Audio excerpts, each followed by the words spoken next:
NullElement. Hello again, NullElement here with another S rank clear.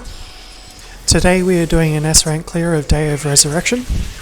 Compared to some of the previous fights, it's actually not too difficult, but what sets it aside from the rest is the length of the mission. For the first part, you'll be taking out ARX operatives. These guys aren't too hard to kill, but there are a lot of them. And afterwards, as you can see in the screen, you'll be taking on a couple of old friends, including Reza, my favourite. They are vulnerable to gravity bombs and stun grenades, but generally just keep on firing them down.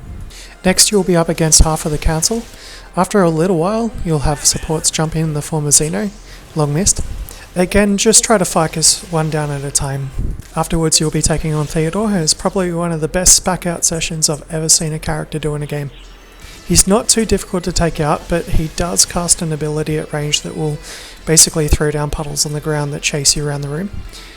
When this happens, you just want to be moving.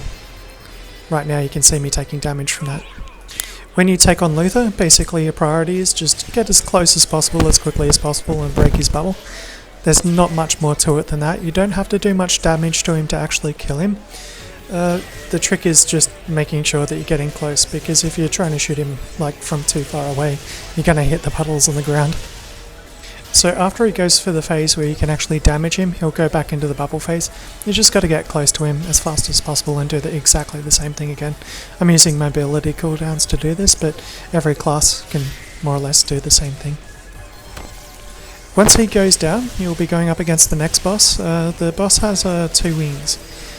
You basically want to target them because you'll do the most damage to that area initially, but they do break, and then basically you just target the center or go for headshots. And there you go, another S rank clear. It's not too hard, but you do have to stick in there for the whole fight, and you cannot die once. The damage taken variable is quite lenient.